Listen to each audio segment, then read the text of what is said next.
नमस्कार प्रिय भक्तजनों, आप सभी का कहानी किस्से चैनल पर हार्दिक स्वागत है। आज के वीडियो में हम एक शिवजी की कहानी सुनेंगे, शिवजी के सच्चे भक्त की कहानी। इस कहानी को आप पूरे मन तथा श्रद्धा के साथ पूरी जरूर सुनिएगा। इस कहानी को आप बीच में मत छोड़िएगा। अगर आप इस कहानी को पूरे मन और श्रद्धा के साथ सुनते हैं तो इस सावन के पवित्र महीने में आपकी हर एक मनोकामना जरूर पूर्ण होगी। तो आइए कहानी सुनते हैं। एक नगर में भगवान शिव का एक भव्य मंदिर था, जहां हर वर्ष दूर दूर से भक्तजन शिव जी के दर्शन के लिए आते थे। श्रावण का महीना था। दूर दूर से कावड़िए कावड़ लेकर भगवान शिव को जलाभिषेक करने के लिए आए हुए थे। मंदिर का परिसर भक्तों की भीड़ से भरा हुआ था। तभी अचानक आकाश में बिजलियां हुई और सोने का एक थाल उतरा। उसी के साथ एक भविष्यवाणी भी हुई कि जो कोई भगवान शंकर का सच्चा भक्त और प्रेमी होगा, उसी को ये थाल मिलेगा। मंदिर के परिसर में उपस्थित सभी लोगों ने ये भविष्यवाणी सुनी। धीरे धीरे सभी लोग इकट्ठे हो गए।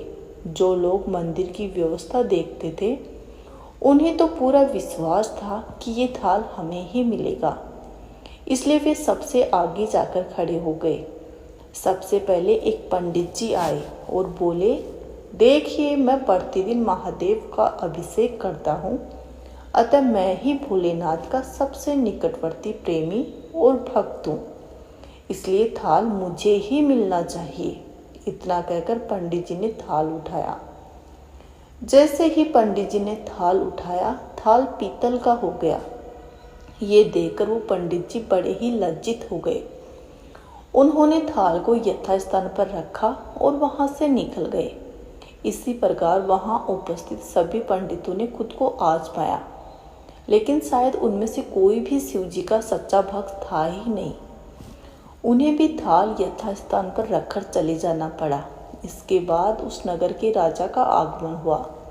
राजा साहब आगे आए और बोले, मैंने महादेव के मंदिर में बड़ी भारी दान दक्षिणा दी है, इसलिए ये थाल मुझे मिलना चाहिए। इतना कहकर राजा साहब आगे बढ़े और थाल उठाया। जैसे ही राजा ने थाल उठाया, थाल तांबे का हो गया। ये देखकर महाराज भी लज्जित हुए और थाल को यथास्थान पर रखकर एक तरफ खड़े हो गए। इसके बाद इसी तरह एक से बढ़कर एक दानी महात्मा भक्त पधारे और एक एक कर सबने थाल उठाया, लेकिन किसी के हाथ में कुछ और किसी के हाथ में कुछ और हो गया, लेकिन वो थाल सोने का नहीं रहा। तब लोगों को पता चला कि हम में से तो कोई भी महादेव का सच्चा भक्त है ही नहीं। उसी समय उस मंदिर में एक किसान का आगमन हुआ। वो बेचारा महीनों बाद आज चातुर्मास के सोमवार के शुभ अवसर पर शिव जी के दर्शन करने आया था। गरीबी और गृहस्थी के बोझ तले दबा दिन रात खेतों में मेहनत मजदूरी करके अपना और अपने परिवार का गुजारा करता था। अभी वो रास्ते में ही आ रहा था कि उसे कोई भिखारी मिल गया और वह कुछ खाने को मांगने लगा। इस किसान को दया आ गई। अपने खाने के लिए जो खाना लाया था, उसने उस भिखारी को दे दिया।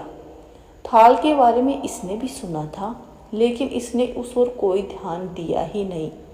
सीधा मंदिर में गया और महादेव का पूजन करके बाहर आ गया। परिक्रमा करके जाने को हुआ तो पीछे से एक व्यक्ति बोला कि हे भाई, तुम भी इस थाल को उठाकर देख लो, हो सकता है तुम ही वो सच्चे भक्त हो जिसके लिए ये थाल आया है। किसान को लगा कि वह व्यक्ति उसका मजाक बना रहा है। किसान ने हंसते हुए कहा, भाई, मैं तो कभी पूजा पाठ भी नहीं करता, महीनों में एक बार मंदिर आ पाता हूँ, मैं कहाँ का सच्चा भक्त हो सकता हूँ। वह अजनबी बोला, भाई, हम तो देख चुके हैं, हमारी भक्ति तो 2 कौड़ी की भी नहीं है। अब तुम भी अपना हाथ लगाकर देख लो। सोने का थाल मिले न मिले, किंतु पता जरूर चल जाएगा कि तुम्हारी भक्ति में कितनी सच्चाई है। लोगों के आग्रह करने पर आखिरकार उस भोले भाले किसान ने जाकर थाल उठा ही लिया। जैसे ही उसने थाल को उठाया, लोगों के आश्चर्य का ठिकाना नहीं रहा। सोने का थाल रोशनी में चमचमाने लगा। ये देख लोगों के खुशियों की लहर दौड़ गई। सब लोग उसके जयकारे लगाने लगे और पूछने लगे कि भाई तुम ही सच्चे भक्त हो, अब हमें भी बता दो कि तुम कैसे भक्ति करते हो जिससे महादेव तुमसे इतने प्रसन्न हैं।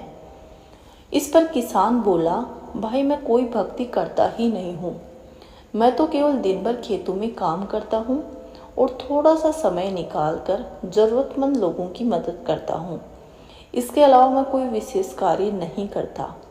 लोग पूछने लगे, तुम लोगों की मदद क्यों करते हो? हंसते हुए किसान बोला, सुकून, दूसरे के चेहरे पर मुस्कान देकर मुझे आनंद और खुशी होती है।